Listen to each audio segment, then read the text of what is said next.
Lions TV full time from the den via my new spare room full of boxes and shit wallpaper. Oh, mate, honestly. Listen, we're getting by, aren't we? We're getting by. Again, it's another point against another team that aren't great form-wise in this division, but it's another point. And because things aren't going horrifically bad and we're getting by, it's acceptable, but it's not acceptable. It's really bad. It's really bad. Again, we take the lead. And from a neutral's point of view, we took the lead and we was the better side in the first half, despite it being a horrific standard of football. Horrific.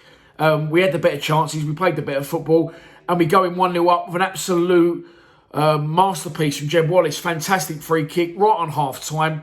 And after that, we go in, coming out of the second half for the second game in a row, looking to protect our lead, supposedly rock solid and bulletproof at the back 99% of the time.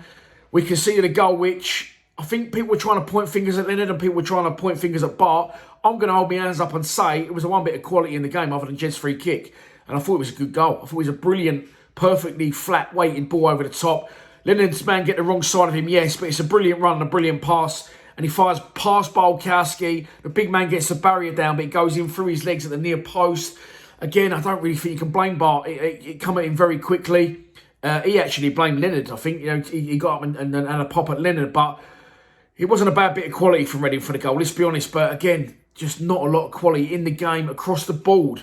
Not just us, I'm talking Reading as well. And as I said, we are just about getting by and surviving. And on that basis, I don't think people are realising how bad it is. It is shocking. The second half just got worse and worse. Again, in Gary Rowett's defence, Ryan Leonard's missed an absolute sitter. It was easier than the Ben Thompson one last week, and he should have put us 2-1 up. But Varson come on that, it was unlucky with a chance. And again, it just feels, the views are down on this channel. Other than the live streams, other than the lockdowns, the streams are down on full-time reactions, on pre-match predictions, on fan cams. And I feel like I'm repeating myself over and over again. I'm trying to think of new things to say, but the problems remain the same. And I can't really blame people for switching off, because it is shit. But again, is it Gary Rowett's fault? Lots of injuries in the camp. The players that are available, he didn't sign. One he did sign, by the way, is Ryan Woods, and I've had enough of him. I'm sorry. He's technically good in the football, but he brings absolutely nothing to the football match. He won't move off the spot. He just wants to stand still. He don't want to travel with the ball. He wants to spray 10 and 20-yard passes sideways or backwards like a crab to people who aren't there. I'm not blaming Ryan Woods for our downfall tonight. Well, not even our downfall. Again, we've got a point. But it's shocking. It's so dull to watch. And I said on my live stream, we used to thrive and live for and breathe and bleed Millwall. That was our enjoyment. We work our bollocks off all week to go and watch this on a Saturday. And it's getting to the point where watching this team's becoming a chore. I'm sorry, I know we're not doing too bad in the league. And yes, we'll probably survive this season. And yes, we'll be an established championship side for the 5th year in a row. But it's fucking dire to watch. It's really dire to watch. Other than the moment of brilliance from Jeb Wallace, not a lot really happening in the game.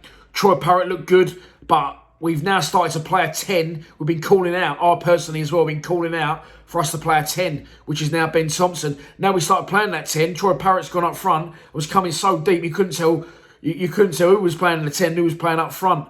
And we're struggling. We're struggling bad. What do? We need players back fit, but if we get those players back fit, they're not Gary Rowett players. But what's Rowett going to do? It's not going to be like it was for Rowett at Stoke, like it was at Derby. He's not going to have money to spend. He's got to make do. He's got a wheel and deal. And looking at the two players he has brought in so far, Woods for me is just a luxury player that doesn't do enough in a game. And Mason Bennett could be, but he's always injured. So, yeah, back to the drawing board. I just think Saturday's going to be more of the same. I said a dull, unexciting, uninspirational 1-0 win for us.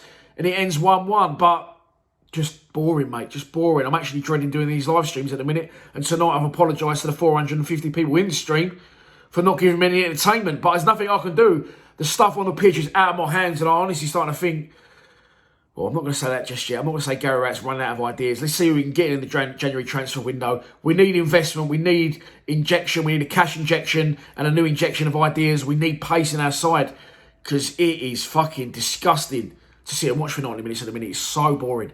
It's so boring. I'm bored of talking about it. Please subscribe to Lions TV. Come on, you Lions.